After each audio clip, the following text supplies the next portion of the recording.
Why and how should we serve God? మనము ఏ విధముగా ఎలాగా మనము ఎందుకు మనము సేవ చేయవలెను, ஏன் எப்படி நாம் அவரை சேவிக்க வேண்டும்? So we are supposed to serve God because we are His created beings.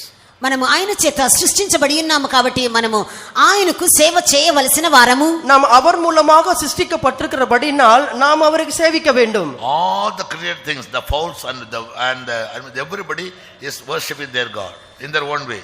సృష్టి యావత్తు, పక్షులు, సకల ప్రాణులు వాటికి తగినట్లుగా దేవుని ఆరాధించుచున్నవి. சிருஷ்டிக்கப்பட்ட பிராணிகள் எல்லாம், சிருஷ்டிகள் எல்லாமும் கூட, பறவைகள் எல்லாமும் கூட அந்தந்த சந்தர்ப்பத்தின் போது அவைகள் துதி தேவனை ஆராதிக்கிறது. Yes, therefore David calls upon all these creatures to praise God. అందువల్లనే దావీదు ఈ సమస్త సృష్టిని దేవుని స్తుతించును సన్నుతించుము అని చెప్పుచున్నాడు. అన్నమన్నాల్ దావీదు சொல்கிறார், சகல சிருஷ்டிகளே நீங்கள் தேவனை துதியுங்கள் என்று சொல்கிறார். Even lifeless objects like the planets, they calls the sun and the moon to praise God. నిర్జీవమైనటువంటి గ్రహాలు, సూర్యుడు, చంద్రుడు అవి కూడా దేవుని సన్నుతించవలెను అని చెప్పుచున్నాడు. జీవన్ ఇల్లాదవిகள் ఆన గ్రహங்கள், సూర్యన్, చంద్రన్ ఇవైகள் கூட தேவனை துதிக்கும்படிக்கு சொல்கிறார். So God wants His created things to be always attracted to Him. తాను సృష్టించిన ఆ వస్తువులన్నీ లేదా తాను సృష్టి అంతయు దేవుని వైపుగా ఆకర్షించబడవాలని దేవుడు ఎల్లప్పుడూ ఎదురు చూస్తున్నారు. தானால் சிருஷ்டிக்கப்பட்டதான ஒவ்வொரு பொருளும் தன் மூலமாக அவைகள் இழுக்கப்பட வேண்டும் என்று தேவனானவர் வாஞ்சிக்கிறார். In the solar system, how many planets are there? సూర్య కుటుంబములో ఎన్ని గ్రహాలు ఉన్నాయి? సూర్య కుటుంబத்தில் எத்தனை கிரகங்கள் இருக்கிறது? Boys tell me. బాయ్స్ சொல்லுங்க. అబ్బాయిలు చెప్పండి. How many planets are there in the solar system? సౌర కుటుంబములో ఎన్ని గ్రహాలు ఉన్నాయి? సూర్య కుటుంబத்தில் ఎన్ని గ్రహங்கள் இருக்கிறது? There are 9 planets. 9 గ్రహాలు ఉన్నాయి. 9 గ్రహங்கள் இருக்கிறது. But the last planet is called a dwarf planet. చివరి గ్రహము, the last planet, what is it? కడైసి గ్రహం Pluto. Pluto. Sorry, that is the farthest planet from the sun. సూర్యుని నుండి బహుదూరముగా ఉన్నటువంటి గ్రహము ఇది. సూర్యునిடத்திலிருந்து மிகவும் தொலைவில் தூரமாக இருக்கிறதான கிரகமே Pluto. They call it dwarf planet. Sometimes it will appear, sometimes it won't appear. అది నల్లటి గ్రహము అని చెప్పబడుచున్నది. కొన్నిసార్లు అది కనబడుతుంది, కొన్నిసార్లు అది కనబడకుండా పోవును. అది இருண்ட கிரகம் என்று அழைக்கப்படுகிறது. ஒரு dwarf, not dark, dwarf. W A R F.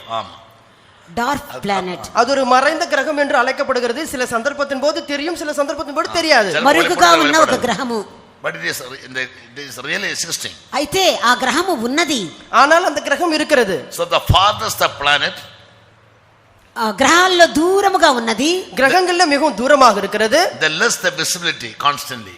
చూడ అది కంటి చూపుకి చాలా తక్కువగా చిన్నదిగా కనబడును. அது பார்வைக்கு மிகவும் சிறியதாக இருக்கும்.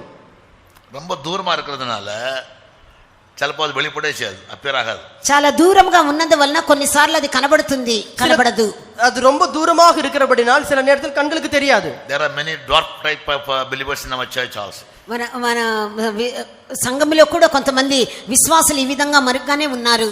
நம்முடைய சபையில சில விசுவாசிகள் கூட இப்படியே மறைந்து இருக்கார்கள், கிரகம் போல இருக்கிறார்கள். சிலன்னு சொல்லல, பலன்னு சொல்லலாம், பல விசுவாசிகள். చాలా మంది విశ్వాసులు అలాగే ఉన్నారు. சிலர் என்று சொல்லலாம், பலர் என்று சொல்லலாம். திடீர்னு appear ஆகும், திடீர்னு appear ஆக மாட்டாங்க. Sometimes they appear, sometimes they disappear. కొన్నిసార్లు వారు దృశ్యమవుతారు, కొన్నిసార్లు అదృశ్యంగా ఉంటారు. சில சந்தர்ப்பத்தில் தெரிவார்கள், சில சந்தர்ப்பத்தில் தெரிய மாட்டார்கள். Because they live far away from God and the saints. వారు దేవునికి, పరిశుద్ధులకి బహుదూరముగా జీవించుచున్నారు. அவர்கள் தேவனுக்கும் பரிசுத்தவான்களுக்கும் ரொம்ப தூரத்திலே ஜீவிக்கிறார்கள். But saints teach that the greatness in the kingdom of God depends on even nearest to the throne. అయితే పరిశుద్ధులు మనకు బోధించే విషయం ఏమనగా పరలోకములో గొప్పవారు సింహాసనమునకు మిక్కిలి సమీపముగా ఉన్నవారు. ஆனால் போதிக்கிறதான காரியம் என்னவென்றால் பரலோகத்தில் பெரியவர்கள் ஆனவர்கள் சிங்காசனத்துக்கு அருகில் இருப்பவர்கள். புரியுதா? Tell me. మరలా చెప్పండి. Your greatness in the kingdom of heaven depends on your nearness to the throne. పరలోక రాజ్యంలో మీ గొప్పతనము మీరు సింహాసనమునకు ఎంత సమీపముగా ఉన్నారో దాని మీద ఆధారపడి ఉండును. உங்க பரலோக ராஜ்யத்தை உங்களுடைய பெரியவர்கள் என்கிறதான தன்மையானது சிங்காசனத்திற்கு அருகில் இருக்கிறதான அந்த தன்மை. The peon or a cook or a gardener in the for the president is more powerful than IAS officer. ఒక రాష్ట్రపతి యొక్క వంట చేసే వ్యక్తి కానీ, గార్డెనర్ కానీ ఐఏఎస్ ఆఫీసర్ కంటే గొప్పవాడు. Your power depends on your nearness to the boss. రాజకీయ మండలంలో కావచ్చు, మత మండలంలో కావచ్చు, ఎక్కడైనా సరే నీ అధికారము లేదా నీ శక్తి అన్నది నీవు నీ యజమానునికి ఎంత సమీపంగా ఉన్నావో దాని మీద ఆధారపడి ఉండును. In heaven your greatness depends on your nearness to the throne of God. ఆ విధముగానే పరలోకములో నువ్వు దేవునికి ఎంత సమీపంగా ఉన్నావో దాని మీద నీ గొప్పతనం ఆధారపడి ఉండును. அவ்விதமாக பரலோகத்தில் பெரியவனாக இருக்க வேண்டும் என்பது சிங்காசனத்துக்கு எவ்வளவு அருகில் இருக்கிறாயோ அதை பொறுத்ததாக இருக்கிறது. In the same way, in the church also, you must always try your best to be near to the throne.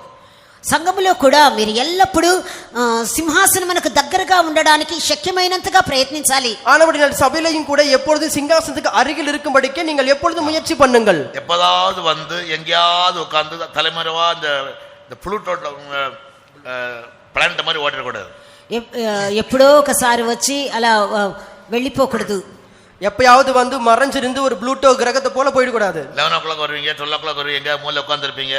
ஏன்னா நீங்க யாருன்னு எனக்கு தெரியாது, யாரோ இருக்கிறாங்க, అవ్వలేదా. 11 గంటలకి 12 గంటలకి వస్తారు, మీరు ఎక్కడ ఒక మూలలో కూర్చుంటారు, ఎవరో మాకే తెలియదు. Remember you can't pray for you. మేము మిమ్మల్ని జ్ఞాపకంలో ఉంచుకోలేము, మీకోసం ప్రార్థన చేయలేము. நாங்க உங்களை ஞாபகத்துக்கு வைத்துக் கொள்ள முடியாது, உங்களுக்காக ஜெபிக்க முடியாது. அதனால எல்லாரும் ஒரு லீடரா இருந்தா, ஒரு பாஸ்டரா இருந்தா அவங்க டென்ஷன் ஆகணும். ஒரு ராப்பர்ட், ஒரு கான்டாக்ட் போய் மைக்கணும். ఒక నాయకునితో, ఒక పాస్టర్తో మీరు ఎల్లప్పుడూ ఒక సత్ సంబంధాన్ని కలిగి ఉండాలి. ஒரு பாஸ்டர் எப்பொழுதும் அவங்களோட ஒரு நடத்திப்பாரோட ஐக்கியமா இருக்கணும். విశ్వాసులందరూ నడిపించే వారితో ఐక్యంగా సమాధానంగా ఉండాలి. விசுவாசிகள் நடத்திப்பாரோடு எப்பொழுதும் ఐక్యமாக இருக்க வேண்டும். otherwise we can't serve you. లేకపోతే మేము మీకు సేవ చేయలేము, మిమ్మల్ని జ్ఞాపకంలో ఉంచుకోలేము. இல்லாவிட்டால் நாங்கள் உங்களுக்கு சேவிக்க முடியாது, உங்களை ஞாபகத்தை வைத்துக் கொள்ள முடியாது. you'll come under the common group and not the special group. మీరు ప్రత్యేకమైన గుంపు కింద రారు, కానీ సాధారణంగా అందరి వలే మీరు ఉంటారు. நீங்கள் ஒரு in Bible only those people who did some commendable service, their names appear. ప్రశంసించదగినటువంటి సేవ చేసిన వారి పేర్లు మాత్రమే బైబిల్లో రాయబడి ఉన్నాయి. மிகவும் தனிப்பட்ட விதத்திலே ஊழியம் செய்தவர்கள் பேர்கள் மாத்திரமே. ஒரு கிரியை கர்த்தருக்காக செய்த பேர் தான் பைபிள் இருக்கும். విశేషమైన రీతిలో దేవుని కొరకు సేవ చేసిన వారి పేర్లు మాత్రమే బైబిల్లో రాయబడి ఉండును. விசேஷ விதமாக தேவனுக்கு ஊழியம் செய்தவர்களுடைய பெயர்கள் மாத்திரమే வேதத்தில் எழுதப்பட்டிருக்கிறது. But multitudes came to Jesus for blessing. అయితే ఆశీర్వాదం కొరకు బహుజన సమూహము యేసుప్రభు యొద్దకు వచ్చిరి. ஆனால் ஆசீర్వాదத்தை பெற்றுக்கொள்ளும்படிக்கு अनेक ஜனங்கள் அவரிடத்தில் வந்தார்கள். அவருக்கு யாரும் தெரியாது. அவருக்கு யாரையும் தெரியாது. వారెవరో ఆయనకి తెలియదు. இல்லையா? ஒரு அம்மா வந்து வஸ்து தொட்டவன, ஏய் என்ன தொட்டது யாரும் கேக்குறாரு, தொட முன்னால கேட்டாரா? ఒక ఆమె ఆయన వస్త్రపు చెంగును ముట్టగానే నన్ను ముట్టినది ఎవరు అని అడిగి ఉన్నారు. అయితే ఆమె ముట్టకుండానే గ్రహించి ఉన్నారా? ஒரு அம்மா came and touched his garment. ఒక స్త్రీ వచ్చి ఆయన వస్త్రపు చెంగును ముట్టెను.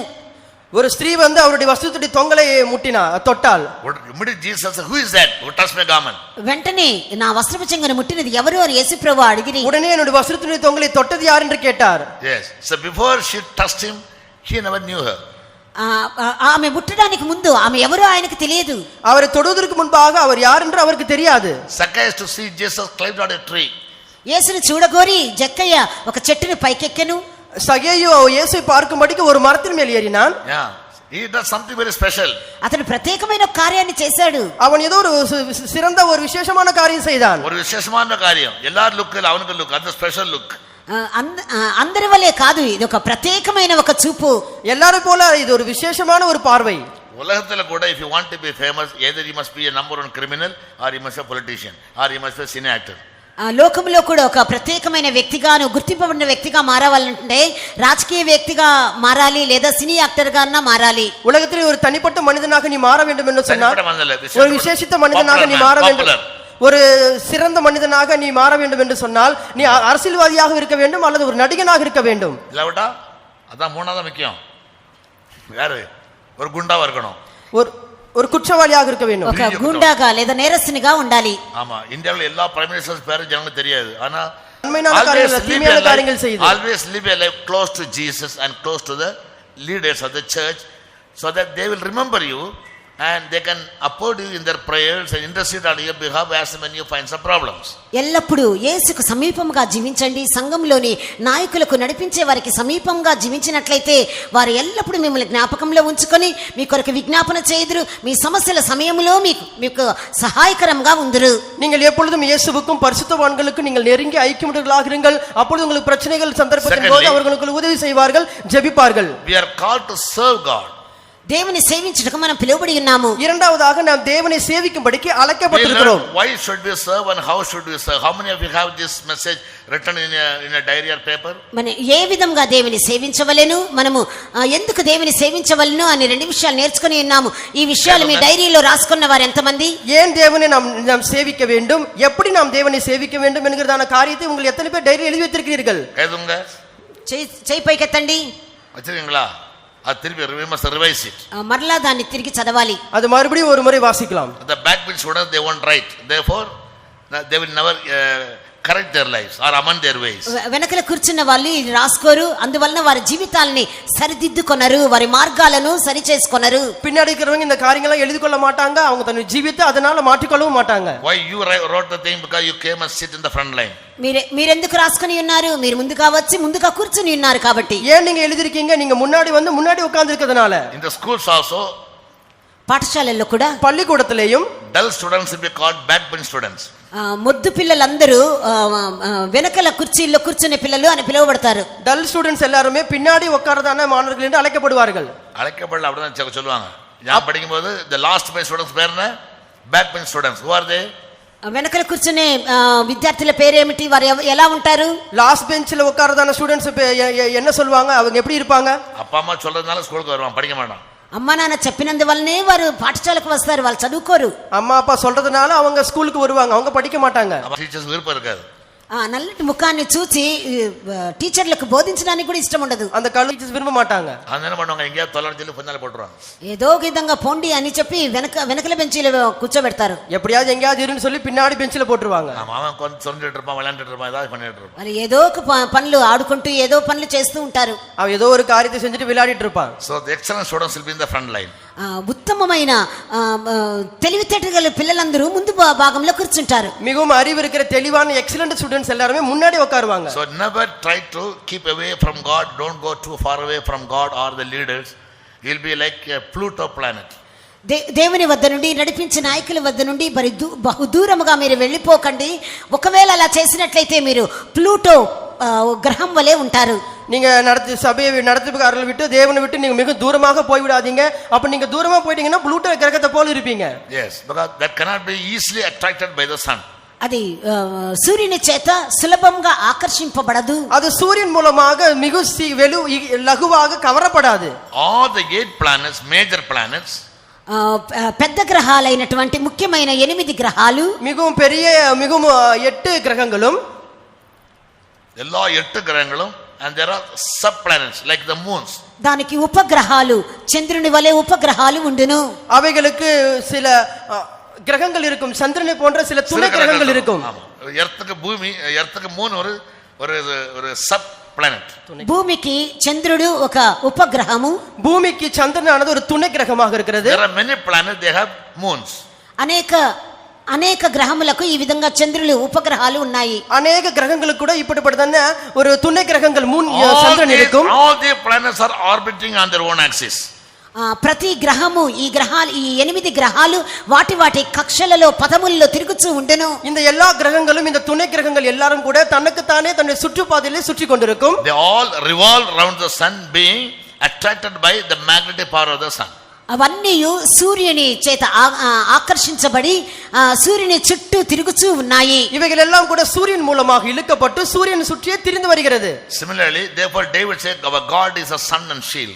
అందువలనే దావీదు మన దేవుడు సూర్యుడును కేడమునై ఉన్నాడు అని చెప్పుచున్నారు. அதனால தான் தாவீது சொல்கிறார் நம்முடைய தேவன் சூரியனும் கேடகமுமானவர். We are all like the planets and sub planets. మనమందరము గ్రహాల వలె ఉపగ్రహాల వలె ఉన్నాము. நாம் எல்லாரும் கிரகங்களை போல துணை கிரகங்களை போல காணப்படுகிறோம். Yes, Saint Paul said that in him we live, we move and have our being. పరిశుద్ధుడైన పౌలు మేము ఆయన యందు నివసించుచున్నాము, ఆయన యందు సంచరించుచున్నాము, ఆయన యందు ఉనికి కలిగి ఉన్నామని చెప్పుచున్నాడు. పరిశుద్ధ పౌలు சொல்கிறார் நாங்கள் அவரோடு கூட காணப்படுகிறோம், அவரோடு கூட நாங்கள் ஜீவித்துக் கொண்டிருக்கிறோம். So you can be an active member only when you are attracted by God's power. దేవుని శక్తి చేత నీవు ఆకర్షించబడినప్పుడు మాత్రమే నీవు చురుకైన వ్యక్తిగా, క్రియ చేయు వ్యక్తిగా కనబడదువు. தேவனுடைய வல்லமையினால் இழுக்கப்படும்போது மாத்திரமே நீ கிரியை செய்யக்கூடிய ஒரு நபராக மாற முடியும். God has a pull of every person, every being towards him. ప్రతి వ్యక్తిని తన వైపుగా ఆకర్షించే ఒక శక్తి దేవునికి ఉన్నది. ஒவ்வொரு நபருக்கும் தன் பக்கமாக இழுக்கக்கூடிய வல்லமை தேவனுக்கு இருக்கிறது. Yes, you must be attracted by him always. నీవు ఎల్లప్పుడూ ఆయన చేత ఆకర్షించబడవలచుండవలెను. நீ எப்பொழுதும் கூட அவரால் கவர்ந்து இழுக்கப்பட்டு கொண்டிருக்க வேண்டும். This is so far what I said is not the message. ఇప్పటి వరకు నేను చెప్పినది వర్తమానం కాదు. இப்போ வரைக்கும் நான் சொன்னது செய்தி பிரசங்கம் இல்ல. Only an admonition. ఇదొక ஒரு அறிவுரை. ఇది మీ గ్రహింపు కొరకే ఇలా చెప్పి ఉన్నాను. உங்களுக்கு ஒரு அறிவுரை மாத்திரம் கொடுத்திருக்கிறேன். Now come, let's go to the message. ఇప్పుడు వర్తమానంలోకి వెళ్దాం. இப்பொழுது நாம் நம்முடைய செய்திக்கு போலாம். இங்க இருந்தா மெசேஜ் ஆரம்பிக்கும். So you are right. Hosea chapter 6. హోషేయ గ్రంథము 6వ అధ్యాయము ஓசையா 6ஆம் அதிகாரம் verse 4 4వ వాక్యము 4ஆம் வசனம் and 6. 6వ వాక్యము 6ஆம் வசனம். O Ephraim, what shall I do unto thee? O Judah, what shall I do unto thee? எப்ராயிமே உனக்கு என்ன செய்வேன், யூதாவே உனக்கு என்ன செய்வேன். ఎఫ్రాయిము నేను నీకేమి చేతును, యూదా నీకేమి చేతును. For your goodness is as a morning cloud, and as a early dew it goes away. வாசிக்கு தொலைங்க, அந்த பிள்ளைங்க வாசிக்காத உங்களை. உங்கள் பக்தி காலையில் காணும் மேகத்தை போலவும் விடியற் காலையில் தோன்றும் பனியை போலவும் ஒளிந்து போகிறது. నీ భక్తి కారు మబ్బు వలె, అది తెల్లవారుజామున మబ్బు వలె తొలగిపోవచ్చున్నది. Everybody read loudly. Hosea chapter 6 verse 4. అందరూ చదవండి. హోషేయ గ్రంథం 6వ అధ్యాయము 4వ వాక్యము. எல்லாரும் சத்தமாக வாசிக்கலாம். ஓசியா 6ஆம் அதிகாரம் 4ஆம் வசனம். எப்ராயிமே உனக்கு என்ன செய்வேன், யூதாவே உனக்கு என்ன செய்வேன். உங்கள் பக்தி காலையிலே காணும் மேகத்தை போலவும் விடியற் காலையிலே தோன்றும் பனியை போலவும் ஒளிந்து போகிறது. In the Old Testament, God's children were divided into two groups. పాత నిబంధన కాలంలో దేవుని పిల్లలు రెండు గుంపుల వారుగా విభాగింపబడిరి. பழைய ஏற்பாட்டு காலத்தில் தேவனுடைய ஜனங்களானவர்கள் இரண்டு கூட்டத்தாராக பிரிக்கப்பட்டார்கள். One group is called Israel, the other called Judah. ఒక గుంపు వారు ఇశ్రాయేలీయులనియు మరొక గుంపు వారు యూదా అనియు పిలువబడుచున్నారు. ஒரு கூட்டத்தார் இஸ்ரவேல் என்றும் மற்றொரு கூட்டத்தார் யூதா என்றும் அழைக்கப்பட்டார்கள். Prophet Hosea, he gave a different name to Israel. హోషేయ ప్రవక్త ఇశ్రాయేలీయులకి మరొక పేరుని పెట్టిరి. தீர்க்கதரிசியாகிய இந்த ஓசியா இவர்களுக்கு மற்றொரு வேறு ஒரு பெயரை வைக்கிறார். Jeremiah also calls him by that name. ఇర్మియా కూడా అదే పేరుతో ఆ జనులను పిలుచున్నాడు. எரேமியாவும் கூட அதே பெயரினாலே அவர்களை அழைக்கிறார். What is that name? ఆ పేరేమిటి? அதனுடைய பெயர் என்ன? Ephraim. Ephraim. Ephraim. Who was Ephraim? ఎఫ్రాయిము ఎవరు? எப்ராயிம் யார்? Children, tell me. పిల్లలారా చెప్పండి. பிள்ளைகள் எல்லாம் சொல்லுங்கள். Ephraim யார்? ఎఫ్రాయిము ఎవరు? யோசேப். எப்ராயிம் யார்? Who is Ephraim? ఎఫ్రాయిము ఎవరు? எப்ராயிம் யார்? నూలు ఎలా ఉంటుందో చీర కూడా అలాగే ఉంటుంది. Make your children very very genius in spiritual matters. ఆత్మీయ కార్యముల్లో మీ పిల్లల్ని ఉత్తమమైన వ్యక్తులుగా, శ్రేష్ఠులుగా మీరు మార్చండి. Israel was called by another name called Ephraim. ఇశ్రాయేలీయులు ఎఫ్రాయిము అనే మరొక పేరుతో పిలువబడుచున్నారు. இஸ்ரவேலர்களை எப்ராயிம் என்கிறதான மற்றொரு பெயரோடு கூட அழைக்கப்பட்டார்கள். Ephraim was a son of Joseph. ఎఫ్రాయిము అనగా అతడు యోసేపు యొక్క కుమారుడు. எப்ராயிம் என்று சொல்லும் பொழுது அவன் யோசேப்பினுடைய மகனாக He இருக்கிறான். had one more son. What's his name? అతనికి ఇంకొక కుమారుడు ఉన్నాడు. అతని పేరేమిటి? அவனுக்கு இன்னொரு ஒரு மகன் இருந்தான். அவனுடைய பெயர் என்ன? Manasseh. Manasseh. And these two people were made firstborn. ఈ ఇద్దరును ప్రథమ సంతతిగా లేదా జ్యేష్ఠ కుమారులుగా చేయబడిరి. இவர்கள் இருவரும் கூட மிகவும் சிரேஷ்ட புத்திரர்கள். சிரேஷ்ட புத்திரர்களாக மாற்றப்பட்டார்கள். How? ఏ విధంగా చేయబడిరి? Jacob, when he blessed them, యాకోబు వారిని ఆశీర్వదించినప్పుడు, యాకోబు அவர்களை ஆசீர்வதிக்கும் பொழுது he laid his hands on both the sons. ఇద్దరి కుమారుల మీదను అతడు తన చేతుల్ని ఉంచెను. இரண்டு குமாரர்கள் மேலும் தன்னுடைய கைகளை வைத்தான். Who was the firstborn to Jacob? యాకోబుకి జ్యేష్ఠ కుమారుడు ఎవరు? యాకోబుకు శ్రేష్ఠ పుత్రన్ యార్? Reuben. Reuben. Reuben. In the place of Reuben, God chose Joseph. Reuben స్థానములో యోసేపుని దేవుడు ఏర్పాటు చేసుకొనిరి. రూబనుடைய స్థానத்திற்கு கர்த்தர் யோசேப்பை ஆயத்தம் பண்ணினார். Reuben failed in morality. నైతిక జీవితములో రూబేను విఫలమాయెను. பொருளாதாரத்தினுடைய அடிப்படையில் பார்க்கும் பொழுது ரூபன் ஆனவன் தோல்வி அடைந்தான். ரூபன் ஸ்வபாவத்தில் பாவம் செய்து என்ன பண்ணா? he lost his firstborn right, the right of the firstborn. స్వభావంలో పాపం చేసినందువలన రూబేను జ్యేష్ఠత్వపు హక్కును అతడు కోల్పోయినాడు. ரூபன் சுபாவ ரீதியாக பாவம் செய்தபடினாலே தன்னுடைய சேஷ்ட புத்திர பாகத்தை இழந்து போனான். Joseph overcame and became firstborn. యోసేపు దాన్ని జయించెను, అందువలన జ్యేష్ఠ కుమారుడిగా ఎంచబడెను. யோசேப்பு அதை ஜெயித்தான், ஆனபடினாலே சேஷ்ட புத்திரனாக அழைக்கப்பட்டான். Reuben volunteered to commit sin. Joseph, though the sin came to him, he rejected it.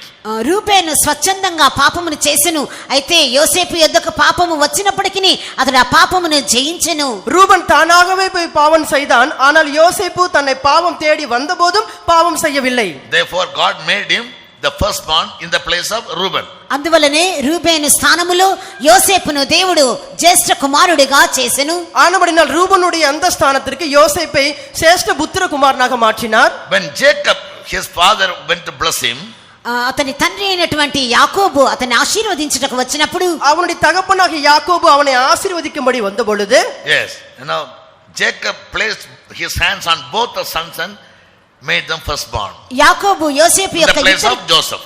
యాకోబు యోసేపు యొక్క ఇద్దరి కుమారుల మీద తన రెండు చేతుల్ని ఉంచి యోసేపు స్థానములో ఇద్దరిని జ్యేష్ఠ కుమారులుగా అభిషేకించెను. யோசேப்பினுடைய குமாரர்களுடைய தலைகளில் இரண்டு பேருடைய தலையிலேயும் யாக்கோபு கையை வைத்து அவனுடைய ஸ்தானத்துக்கு மாற்றினான். In the Old Testament there is a genealogy. పాత నిబంధన కాలంలో వంశావళి ఉండేది. பழைய ஏற்பாட்டு காலத்துல ஒரு வம்சாவளி காணப்பட்டது. Abraham, Abraham, Isaac, Abraham, Jacob, ஈசாக்கு, then his 12 sons, అతని 12 కుమారులు, யாக்கோபு அவனுடைய 12 குமாரர்களும், then Joseph, తర్వాత యోసేపు, அதன் பிறகு யோசேப்பு, Ephraim, Manasseh. Ephraim, Manasseh. எப்ராயிము, Manasseh. This is the genealogy of the Old Testament saints. ఇది పాత నిబంధన పరిశుద్ధుల యొక్క వంశావళి అయి ఉన్నది. இது பழைய ஏற்பாட்டு பரிசுத்தவான்களுடைய வம்ச வழியாக இருக்கிறது. In the New Testament also there must be genealogy in our family.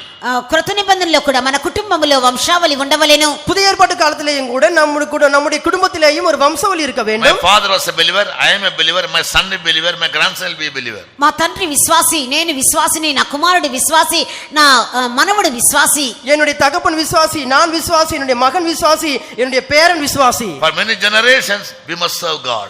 అనేక తరములుగా మనము దేవుని సేవించవలెను. அநேக தலைமுறையாக நாம் தேவனை சேவிக்க வேண்டும். So it is therefore the basic fundamental duty of the parents to teach their children the ways of God. అందువలనే తల్లిదండ్రుల యొక్క ప్రాథమిక కర్తవ్యము దేవుని మార్గముల గురించి తన పిల్లలకు బోధించవలెను. அதனால தாய் தகப்பனார் மிக முக்கியமான ஒரு காரியம் என்னவென்றால், கடமை என்னவென்றால், நீங்கள் பிள்ளைகளுக்கு வசனங்களை போதிக்க வேண்டும். In Psalm 44 the psalmist says, our fathers have told us what wonderful things you did in their lives. 45వ కీర్తనలో కీర్తనకర్త చెప్పుచున్నారు, మీరు చేసిన ఆశ్చర్య కార్యములు ఏ కార్యములు చేసి ఉన్నారు మా పితరులు మాకు బోధించిని అని రాయిచున్నాడు. 45వ సంగీతத்தில் நாம் வாசிக்கும் பொழுது, நீர் என்னென்ன காரியங்களை செய்தீரோ அதை எங்களுடைய முற்பிதாக்கள் எங்களுக்கு போதித்தார்கள். So the duty of the fathers is to teach their children. తండ్రుల యొక్క బాధ్యత కర్తవ్యం ఏమనగా పిల్లలకు వాటిని బోధించవలెను. தகப்பனுடைய மிக முக்கியமான ஒரு கடமை என்னவென்றால் பிள்ளைகளுக்கு போதிக்க வேண்டும். But we find in the Bible history both Israel and Judah they left God. Bible చరిత్రలో మనము చూసే కార్యం ఏమనగా ఇశ్రాయేలీయులు యూదా వారును దేవుని విడిచిపెట్టిరి. ஆனால் வேதத்தில் நாம் பார்க்கும்போது பழைய ஏற்பாட்டு காலத்துல யூதாவும் இஸ்ரவேலும் தேவனை விட்டு விட்டார்கள். Yes, Israel went into captivity, Judah also went into captivity. ఇశ్రాయేలు వారు చెరలోని కొనిపోబడిరి, యూదా వారు కూడా చెరలోని కొనిపోబడిరి. இஸ்ரவேலர்கள் சிறையாக்கப்பட்டார்கள், யூத ஜனங்களும் சிறையாக்கப்பட்டார்கள். So God through prophet Hosea was giving them a message. ప్రవక్త అయిన హోషేయ ద్వారా దేవుడు వారికి ఒక వర్తమానమును అందించుచున్నాడు. தீர்க்கதரிசியாகிய ஓசியான் மூலமாக கர்த்தர் அவர்களுக்கு தீர்க்க தரிசனத்தை கொடுக்கிறார். ఎప్పుడు? When they plan to return to God. వారు దేవుని వైపుగా తిరిగి రావడానికి నిశ్చయించుకున్న సమయంలో, எப்பொழுது அவர்கள் தேவனுடைய பக்கமாக தன்னை திரும்பிக் கொள்ள வேண்டும் என்று நினைத்த பொழுது, in verse 1 they say, come let's return unto the Lord. మొదటి వాక్యములో మనం యెహోవా యొద్దకు మరలుదుము రండి అని చెప్పుకొనుచున్నారు. முதலாம் வசனத்தில் நாம் வாசிக்கும் பொழுது கர்த்தரை பக்கமாக திரும்புவோம் வாருங்கள். So when we return to God, మనము దేవుని వైపుగా మరలుకొన్నప్పుడు, நாம் தேவனுடைய பக்கமாக திரும்பும் பொழுது God will speak to us and give us a message about the condition of our life. దేవుడు మనతో మాట్లాడి మన జీవితం యొక్క యథార్థ స్థితిని గురించి మనకు బోధించుదురు. நம்முடைய ஜீவித்தை குறித்ததான நிலவரத்தை குறித்து கர்த்தர் நம்மோடு பேசுவார். So what was the condition of Ephraim and Judah, Israel and Judah? ఇశ్రాయేలు లేదా ఎఫ్రాయిము యూదా యొక్క స్థితి ఏ విధంగా కనబడుచున్నది? இஸ்ரவேல் என்கிறதான எப்ராயிமும் யூதா அவர்களுடைய நிலவரம் எப்படி காணப்பட்டிருந்தது? In the book of Hosea, Israel is always mentioned as Ephraim. హోషేయ గ్రంథములో ఇశ్రాయేలు వారికి ఎఫ్రాయిము అనే సంబోధించబడెను. இந்த ஓசிய புஸ்தகம் முழுவதுமாக வாசிக்கும் பொழுது இஸ்ரவேலரை எப்ராயிம் என்று சொல்லப்பட்டிருக்கிறது. Like when you read the Gospels, మనము సువార్తలు చదివినప్పుడు நாம் சுவிசேஷங்களை வாசிக்கும் பொழுது Ephraim and Jeremiah, they called Israel as, Hosea and Jeremiah, they called Israel as Ephraim. In Jeremiah 31 also we read Jeremiah addressing Israel as Ephraim. హోషేయ ఇర్మియా ఈ ఇద్దరును ఇశ్రాయేలీయుల్ని ఎఫ్రాయిము అని పిలుచున్నారు. ఇర్మియా గ్రంథము 31వ అధ్యాయంలో కూడా ఇక్కడ ఇశ్రాయేల్ వారిని ఎఫ్రాయిము అని ఇర్మియా ప్రవక్త సంబోధించుచున్నాడు. எரேமியாவும் ஓசியாவும் இஸ்ரவேல் ஜனங்களை எரேமியா என்றே அழைக்கிறார். எரேமியா 31ஆம் அதிகாரத்தில் நாம் வாசிக்கும் பொழுது இஸ்ரவேலரை எரேமியா என்று அழைப்பதாக நாம் பார்க்க முடியும். Yes, so wherever the word Ephraim comes by the prophets, you take for granted it is about Israel. ప్రవక్తల చేత ఎఫ్రాయిము అని సంబోధించబడిన ప్రతి సందర్భంలోనూ అది ఇశ్రాయేలును సూచించుచున్నదే అని మీరు తీసుకొనవలెను. தீர்க்கதரிசிகள் மூலமாக எப்ராயிம் என்று சொல்லப்பட்டதான ஒவ்வொரு சந்தர்ப்பத்தின் போது கூட அவர்கள் இஸ்ரவேல் என்று நீங்கள் நினைக்க வேண்டும். God compares their lives with two things. జీవితాన్ని రెండు విధములుగా దేవుడు పోల్చుచున్నాడు. జీవితத்தை கர்த்தர் இரண்டு விதத்திலே ஒப்பிடுகிறார். One he says your goodness is as a morning cloud. ఒకటి మీ మంచితనము అది తెల్లవారుగానే కనబడు మేఘం వలె ఉన్నది. ஒன்றானது உன்னுடைய பக்தியானது காலையிலே காண்கிறதான மேகத்தை போல் இருக்கிறது. And also it is like a early dew, it goes away. రెండవదిగా అది ప్రాతకాలమున పడే మంచు వలె కనబడుచున్నది. இரண்டாவது விடியற காலத்திலே தோன்றும் பனியை போல் இருக்கிறது, ஒளிந்து போகிறது. Your goodness is like the morning cloud. First phrase. మీ భక్తి తెల్లవారగా కనబడే మేఘం వలె ఉన్నది. உங்களுடைய பக்தியானது காலையிலே தோன்றுகிறதான மேகத்தை போல் இருக்கிறது. The English word goodness mentioned in this place is translated in Tamil as bhakti, piety. ఆంగ్లములో ఇక్కడ అది మేలు లేదా మంచితనము అని చెప్పబడి ఉన్నది. తమిళంలోను తెలుగులోను అది భక్తి అని చెప్పబడెను. ஆங்கில மொழிபெயர்ப்பின் பொழுது குட்னஸ் அதாவது நன்மை என்று சொல்லப்பட்டிருக்கிறது. ஆனால் தமிழ் மொழிபெயர்ப்பிலே பார்க்கும் பொழுது அது பக்தி என்று சொல்லப்பட்டிருக்கிறது. Tamil Bible has been translated directly from Greek and Hebrew. From Greek. Tamil Bible అది హీబ్రూ భాష నుండి గ్రీకు భాష నుండి అనువదించబడి ఉన్నది. இந்த தமிழ் வேதமானது நேரடியாக கிரேக்க மொழியிலேயும் எபிரேய மொழியிலிருந்து கூட மொழிபெயர்க்கப்பட்டது. And therefore the devotion, piety. Goodness అనే ఈ మాటకు తమిళ్లో తెలుగులో కూడా అది భక్తి అనే పదము ఉపయోగించబడి ఉన్నది. இந்த குட்னஸ் என்கிறதான இந்த வார்த்தைக்கு தமிழ் மொழிபெயர்ப்பில் பக்தி என்று மொழிபெயர்க்கப்பட்டிருக்கிறது. Deep devotion to anything or God. భక్తి అనగా దేవునికి కానీ మరి దేని విషయంలోనైనాను అంకితమై ఉండుట. பக்தி என்று சொல்லும் பொழுது தேவனுக்கு என்று மற்ற எந்த காரியத்திலேயும் கூட நெருங்கி இருத்தல். Something that you revere most. నువ్వు అధికముగా ఘనపరిచే గౌరవించే కార్యము, நீ அதிகமாக கனப்படுத்தக்கூடிய ஒரு காரியம். So God wants his people when they come to worship him must worship him in godliness. The simple word for piety is godliness. ఇక్కడ భక్తికి గాడ్లీనెస్ అనే పదం ఉపయోగించబడి ఉన్నది. దేవుడు తన దగ్గరికి వచ్చినప్పుడు ఘనతగా దేవుని ఆరాధించాలని కోరుచున్నారు. இங்கு பக்தி என்று சொல்லும் பொழுது குட்னஸ் நன்மை என்று சொல்லப்படுகிறது. ஆனால் தேவனிடத்தில் வரும் பொழுது நாம் கனமாக தேவனை ஆராதிக்க வேண்டும். In Hebrews 12:28 Bible says we must serve God with all godliness and high reverence. హెబ్రీయులకు రాసిన పత్రిక 12వ అధ్యాయం 28వ వాక్యములో మనము గౌరవం గాను ప్రీతికరమైన సేవ దేవునికి చేయవలెను అని రాయబడి ఉన్నది. எபிரேயர் 12ஆம் அதிகாரம் 28இல் நாம் வாசிக்கும் பொழுது பயத்தோடு பக்தியோடு தேவனுக்கு பிரியமாக அவருக்கு ஆராதனை செய்ய வேண்டும். Yes, so when we come to serve God there must be godliness seen in us. Godliness, దైవీహం. దేవుని ఆరాధించుటకు సేవించుటకు వచ్చినప్పుడు నీలో దైవికత్వము కనబడవలెను. దేవుని ఆరాధికి నీ వரும் பொழுது உனக்குள் தெய்வீகம் காணப்பட வேண்டும். Yes, you develop godliness the way you give respect to God, reverence to God. దేవునికి ఎంతగా ఘనతను మర్యాదను ఇచ్చుదువో ఆ విధంగా నీవు దైవ భక్తిని పెంపొందించుకుంటావు. எவ்வளவாக தேவனுக்கு நீ கனத்தையும் மரியாதையும் செலுத்துகிறாயோ அவ்வளவாக தெய்வீகத்தில் நீ வளர முடியும். When we respect others there are many means, there are many forms. ఇతరులను మనం గౌరవించుట గణపరచుట పలు విధములైన మార్గములు విధానములు ఉన్నాయి. நாம் மற்றவர்களை கனப்படுத்துவதிலேயும் மரியாதை செலுத்துவதிலேயும் பல விதமான மார்க்கங்கள் இருக்கிறது. பல விதங்கள் இருக்கிறது. தான் இருப்பாங்க. Therefore Pastor Paul had a vision about this dress and he pastor Paul made it as గారికి our uniform. పాస్టర్ పాల్ గారికి ఇలాంటి ఒక దర్శనం పొందుకున్నాడు కాబట్టి అతడు దీనిని ఒక మన యూనిఫామ్ గా చేసి ఉన్నాడు. பாஸ்டர் பால் அவர்கள் இதை குறித்துதான ஒரு தரிசனத்தை பெற்றுக்கொண்டபடினால் இதையே நமக்கு ஒரு யூனிஃபார்மாக மாற்றினார். In North India they never use dhoti. கிடையாது. The Ephraim also was like that. Ephraim కూడా ఆ విధంగానే ఉన్నాడు. எப்ராயிம் கூட அப்படிதான் காணப்படுகிறான். The prophet says your fight is like a morning cloud. నీ భక్తి తెల్లవారుగా కనబడే మేఘం వలె ఉన్నదని ప్రవక్త చెప్పుచున్నాడు. உன்னுடைய பக்தியானது தெய்வீகமானது காலையில காணப்படுகிறதான மேகத்தை போல இருக்கிறது என்று தீர்க்கதரிசி சொல்லுகிறார். Why he compares their fight to morning cloud? తెల్లవారి మేఘముతో వారి భక్తిని ఎందుకు పోల్చుచున్నాడు? காலையில காணப்படுகிறதான மேகத்தோடு கூட அவனுடைய பக்தி எதற்காக ஒப்பிட்டார்? In 13th chapter 3rd verse, 13వ అధ్యాయం 3వ వాక్యంలో 13వ అధికారం 3వ వచనத்தில் the morning cloud is not permanent, it is not stable. ఉదయకాలం కనబడు మేఘము అది స్థిరముగా ఉండదు. காலையில காணப்படுகிறதான அந்த மேகமானது ஸ்திரமானதாக இல்லை, இருக்காது. There should be a morning cloud and as a early dew that passeth away. It will never be stable. ఉదయమున కనబడు మేఘము పెందలకడ గతించు ప్రాతకాలము మంచు అది స్థిరముగా నిశ్చలముగా ఉండదు. காலையில காணுகிற மேகம் போலவும் விடியற் காலையில ஒளிந்து போகிறது. Like the smoke out of a chimney, it goes away. ప్రాతకాలపు మంచు వలె అది గతించిపోవును. விடியற் காலையில காணப்படுகிற பனியை போல ஒளிந்து போகிறது. Like the chaff, they are driven away.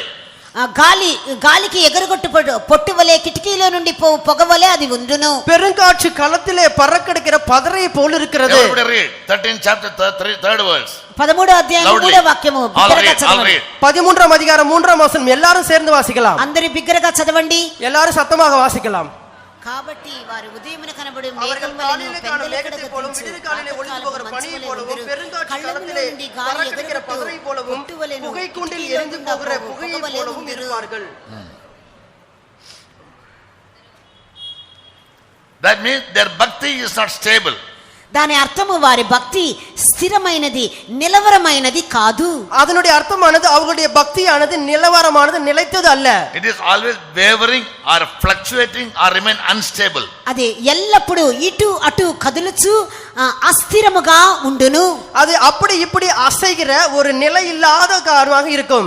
But you don't maintain that bhakti everywhere all the time. అన్ని సందర్భాల్లోనూ అంతటను మీరు ఆ భక్తిని కాపాడుకొనటలేదు. எல்லா சந்தர்ப்பத்தின் போது கூட எப்பொழுது கூட அந்த பக்தியை நீங்கள் பாதுகாத்துக் கொள்கிறதில்லை. God is one same.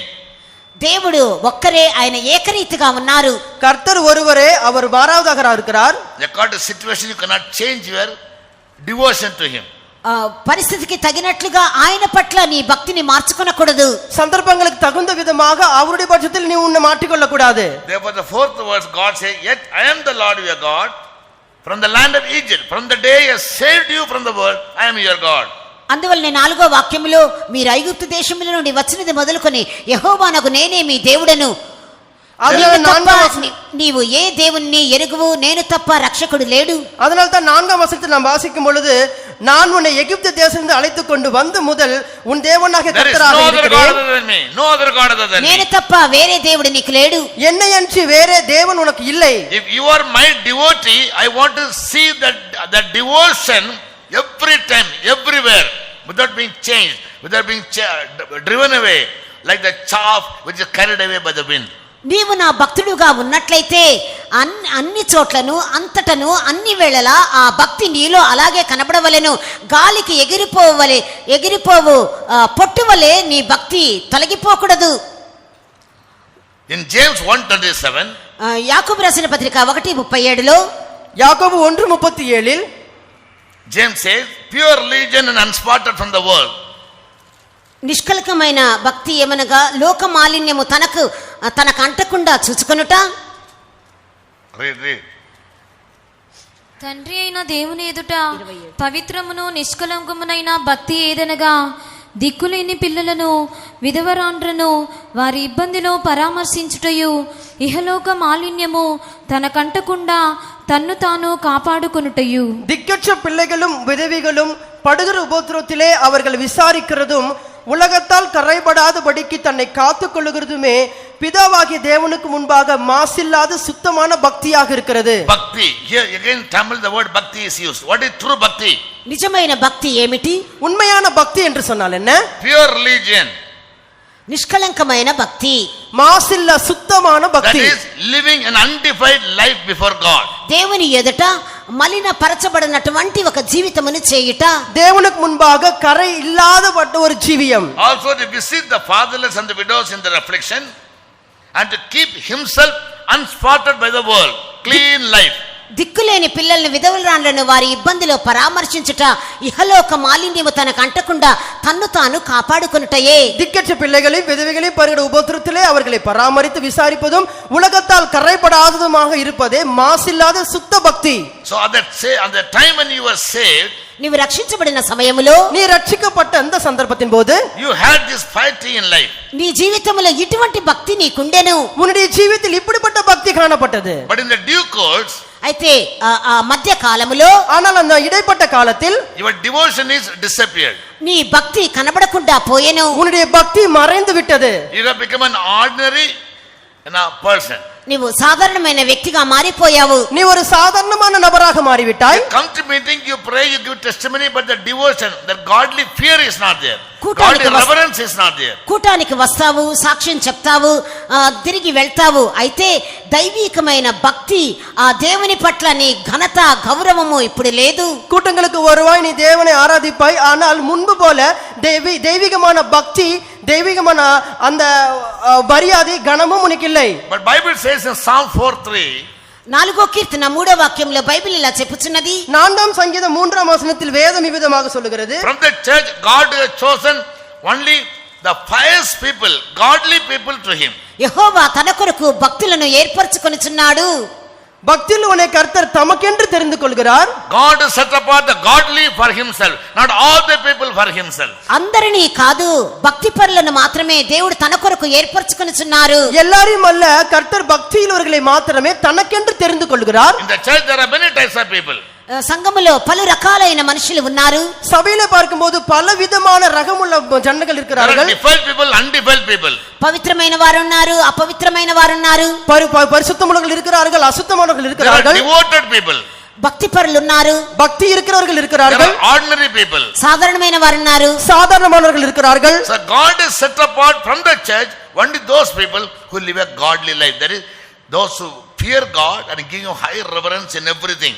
అన్ని విషయముల్లోనూ దేవునికి భయపడి దేవుని గణపరిచే భక్తి పరులను దేవుడు తన కొరకు సంఘములో ఏర్పరచుకొని ఉన్నారు. தேவனுக்கு பயந்து அவரை கனப்படுத்துகிறதான அவர்களுக்கு மாத்திரமே தேவன் தன்னுடைய பக்தர்களாக சபையில சேர்த்திருக்கிறார். In Jeremiah 2:2, ఇర్మియా గ్రంథము 2వ అధ్యాయం 2వ వాక్యంలో, எரேமியா 2ஆம் அதிகாரம் 2ஆம் வசனத்தின் போது that Jeremiah quotes, ఇర్మియా రాయిచున్నాడు, எரேமியா எழுதுகிறார், I know the love of your espousal. నీ యవ్వన కాలపు అనురాగమును నేను ఎరిగి ఉన్నాను. உன் இளவயதின் பக்தியை நான் அறிந்திருக்கிறேன். In Tamil again, Ilamain Bhakti, the love of your espousal. నీ యవ్వన కాలపు ప్రేమను, உன்னுடைய இளவயதின் பக்தி தமிழ்ல மற்றொரு முறையும் கூட. What is that piety of young age? యవ్వన కాలపు భక్తి అనగా ఏమి? உன் இளவயதின் பக்தி என்று சொல்லும் பொழுது எது? At the time when you were saved. నీవు రక్షించబడిన ఆరంభ దినముల్లో, நீ ரட்சிக்கப்பட்ட அந்த நாட்கள், When you were in the first love. నీవు మొదటి ప్రేమలో ఉన్న ఆ సందర్భములో, ஆதி அன்பில் இருந்த அந்த நாட்களில், At the time when I exposed you to myself.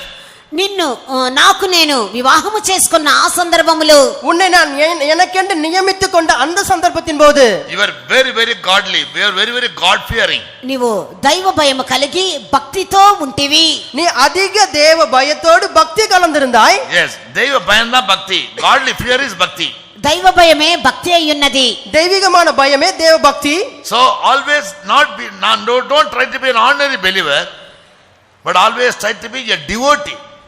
నీవు సాధారణమైన విశ్వాసిగా ఉండిపోవద్దు, ఒక భక్తి పరుడుగా భక్తి పర్రాలుగా ఉండుము. நீ ஒரு சாதாரணமான விசுவாசியாக இருந்து விடாதே, நீ ஒரு பக்தனாக பக்தி இருக்கிறவனாக காணப்படு. Those who have the fear of God, when they come for worship, they stand on their knees and praise God. దైవ భయం కలిగిన వారు ఆరాధనకు వచ్చినప్పుడు మోకరించి దేవుని స్తోత్రించెదరు. தெய்வ பயம் இருக்கிறவர்கள் ஆராதனைக்கு வரும் பொழுது முழங்கால் படியிட்டு தேவனை ஸ்தோத்திரித்துக் கொண்டிருப்பார்கள். மற்றவங்க கை அடிக்கிறதுக்கும் ட்ரம் அடிக்கும் போதும் பாட்டு பாடும்போது என்ன வேணும் சொல்லுங்க?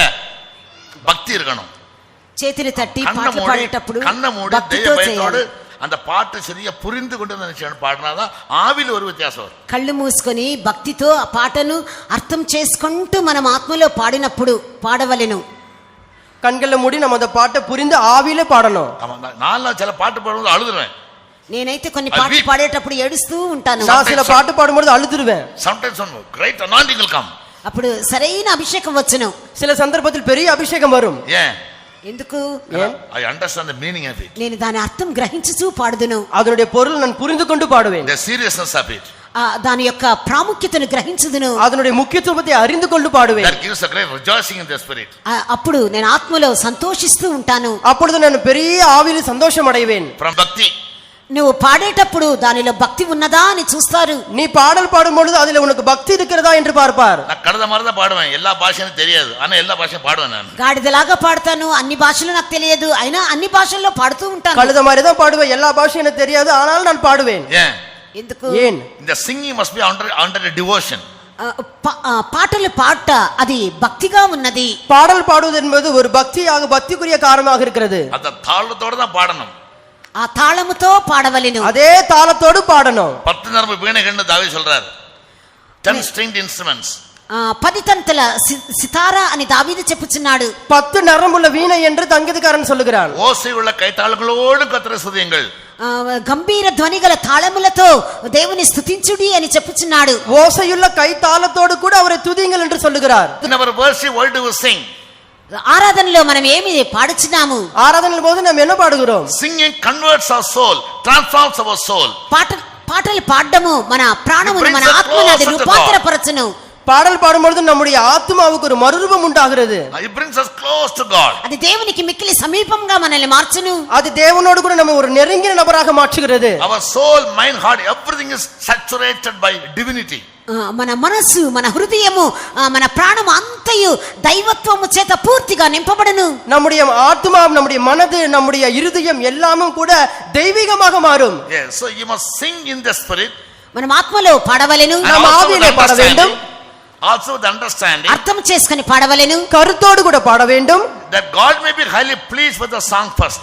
మొట్టమొదటిగా మన పాటల మూలముగా దేవుడు గొప్పగా సంతోషించవలెను. முதலாவது நம்முடைய பாடல் மூலமாக தேவன் அதிகமாக சந்தோஷம் அடைய வேண்டும். அறிவோடும் முழு மனதோடும் முழு இருதயத்தோடு பாடினா it will bring about a great change in your life. జ్ఞానముతోను అర్థవంతంగాను పూర్ణ మనస్సుతో మనం పాట పాడినట్లయితే మనలో గొప్ప మార్పును కలుగు చేయను. அறிவோடு கூட புரிந்து கொள்வதோடு புரிந்து இருதயத்தோடு முழு மனதோடு கூட நாம் பாடலை பாடும் பொழுது நம்முடைய ஜீவிதத்தில் பெரிய மாற்றம் உண்டாகும். When I started singing the chorus, there was a big change. I felt a change in myself. నేను ఆ పల్లవి పాడడం మొదలు పెట్టగానే నాలో ఒక గొప్ప మార్పు కలుగుట నేను అనుభవించాను. அந்த பல்லவி பாடும் பொழுது தானே எனக்குள்ளே ஒரு மாற்றம் உண்டாவதை நான் உணர்ந்தேன். Therefore I told all of you to have the same feeling. అందువల్లనే అందరూ ఇలాంటి అనుభూతి పొందాలని నేను మీతో చెప్పాను. அதனால தான் இதே அனுபவம் நீங்களும் பெற்றுக்கொள்ள வேண்டும் என்று நான் உங்களுக்கு அறிவுறுத்தினேன். Only objective in life is to be transformed like Jesus. యేసువలే మనం రూపాంతరం పొందటమే మన జీవితంలోని ఏకైక లక్ష్యం. இயேசுவை போல நாம் மறுரூபம் அடைய வேண்டும் என்பதே நம்மிலே காணப்பட்ட ஒரே ஒரு லட்சணமாக இருக்கிறது. We are living in such a time that in the church many people are falling away. ఈ అంత్య దినముల్లో సంఘములు అనేక మంది విశ్వాస భ్రష్టులుగా మారిపోతున్నారు. கடைசி நாட்களிலே சபையிலே அநேகர் விசுவாசத்திலே விழுந்து விடுகிறார்கள். They fall away in piety, godliness. వారు దైవత్వము నుండి పడిపోవచ్చున్నారు, భక్తి నుండి పడిపోవచ్చున్నారు. அவர்கள் தெய்வீகத்திலிருந்து பக்தியிலிருந்து விழுந்து விடுகிறார்கள். Only God can keep us all from falling. దేవుడు మాత్రమే మనం పడిపోకుండా కాపాడగలరు. தேவன் மாத்திரமே நாம் விழுந்து போகாதபடிக்கு பாதுகாப்பார். All stand before him blameless. ఆయన ఎదురు నిర్దోషులుగా ఆయన మాత్రమే నిలబెట్టగలరు. அவருக்கு முன்பாக குற்றம் இல்லாதவனாக அவர் மாத்திரமே நிறுத்த முடியும். All of us sing the chorus once again. మరొకసారి మనం అందరం ఆ పల్లవి పాడదామా? நாம் எல்லாரும் இன்னும் ஒரு முறை அந்த பல்லவி பாடலாமா? தொடர்ந்து டெய்லி பாடிட்டே இருக்கணும். டியூட்டி போகும்போது வரும்போது. ప్రతిరోజు మీరు డ్యూటీకి వెళ్ళేటప్పుడు వచ్చేటప్పుడు పాడుతూనే ఉండాలి. Early morning rise up and sing. వేకువజామున లేచి పాటను పాడండి. அதிகாலையில் எழுந்து இந்த பாட்டலை பாடுங்க. When you wash yourself in the bathroom, sing the chorus. Bathroom లో స్నానం చేసేటప్పుడు కూడా మీరు పాట పాడండి. பாத்ரூம்ல நீங்கள் குளிக்கும்போது கூட இந்த பாட்டை பாடுங்க. ஆண்டவரே சரிதன கடிகி சுத்திகரித்து போல నా ఆవిని నీరు కడిగి శుద్ధీకరించి சொல்லணும். నా శరీరాన్ని కడిగి శుద్ధీకరించుకున్నట్లుగా నా ఆత్మను కూడా మీరు కడిగి శుద్ధీకరించుడి అని పాడండి. என் சரீரத்தை நான் கழுவி சுத்திகரிப்பது போல என்னுடைய ஆத்மாவை நீர் கழுவி சுத்திகரியும் என்று சொல்லுங்க. You alone can save me from falling. పడిపోకుండా మీరు మాత్రమే మాత్రమే నన్ను కాపాడగలరు. விழுந்து போகாதபடிக்கு நீர் மாத்திரமே என்னை பாதுகாக்க முடியும். You only can help me to stand before you blameless. నీ ఎదుట నేను నిర్దోషిగా నిలబెట్టుటకు మీరు మాత్రమే నాకు సహాయం చేయగలరు. உமக்கு முன்பாக குற்றமற்றவனாக நிற்பதற்கு பழுதில்லாதவனாக நிற்பதற்கு உமக்கு மாத்திரமே முடியும். Time is run out, but still my spirit tells you to say this. சமயம் முடிந்து இருக்குது. My spirit tells you to sing that. నా ఆత్మ ఈ పాట పాడాలి అని చెప్తున్నది. என்னுடைய ஆவி இந்த பாட்டு பாடும்படி சொல்லுகிறது. ஒரு ரிஹர்சல் మరొకసారి పాడదాం. இன்னும் ஒரு முறை பாடலாம். ஒரு ரிஹர்சல். ஒரு ரிஹர்சல். మొదటి మాట ఏమిటి? முதலாவது வார்த்தை என்ன? எந்தன் இயேசுவே உந்தன் சாயலா. எந்தன் இயேசுவே my Lord or my Jesus. నా యేసయ్యా, எந்தன் இயேசுவே change me into your likeness. నీ సారూప్యంలోకి నన్ను మార్చు. உம்முடைய சாயலாக என்னை மாற்றும். தெலுங்குல சொல்லுங்க எல்லாரும். తెలుగులో అందరూ చెప్పండి. தெலுங்குல எல்லாரும் சொல்லுங்க. యేసయ్యా నీ సారూప్యంలోకి నన్ను మార్చు. Good. ట్యూన్ தெரியுதானே? రాగం తెలుసు కదా? Second line. రెండో లైను. என்னை மாற்று.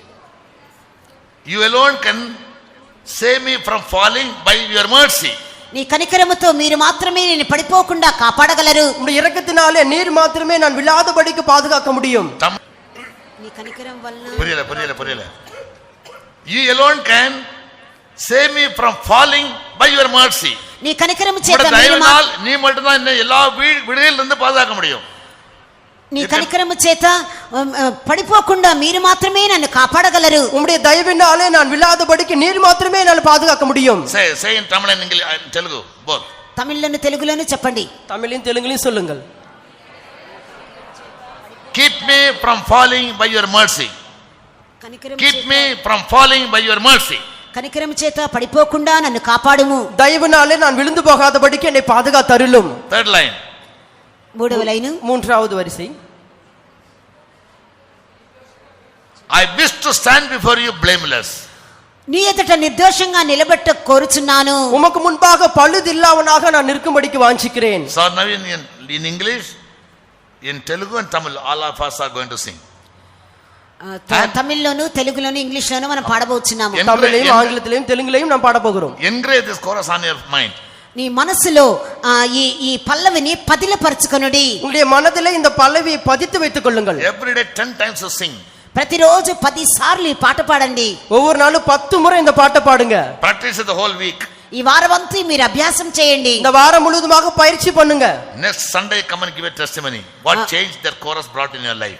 వచ్చే ఆదివారము ఈ పల్లవి మీ జీవితంలో ఎట్లాంటి మార్పును తీసుకొని వచ్చిందో సాక్ష్యం చెప్పండి. வருகிற வாரத்துல இந்த உங்களுடைய ஜீவிதத்தில் இந்த பல்லவி எந்த மாற்றம் உண்டாக்கிட்டது சாட்சி சொல்லுங்க. All close our eyes and sing with the devotion.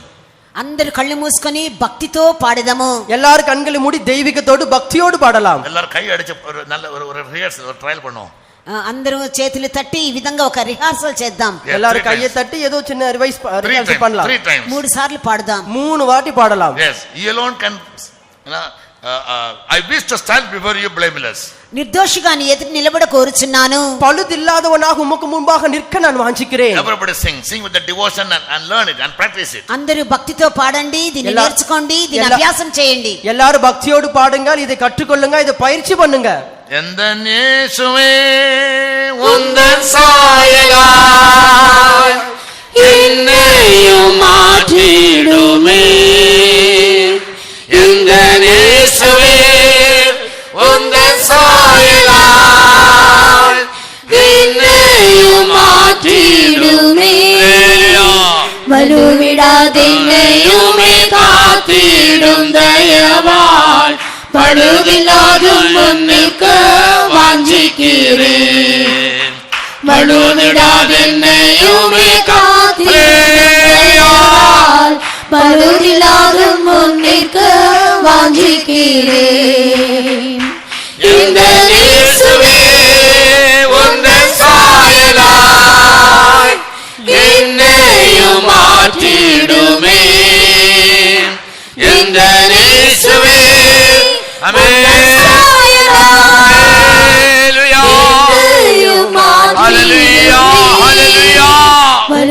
வலுவிடாதென்னையுமே காத்திடும் தயவாய் பழுதில்லாதும் நிற்க வாஞ்சிக்கிறேன். வழுதிடாதென்னையுமே காத்திடும் தயவாய் பழுதில்லாதும் நிற்க வாஞ்சிக்கிறேன். எந்த இயேசுவே உந்த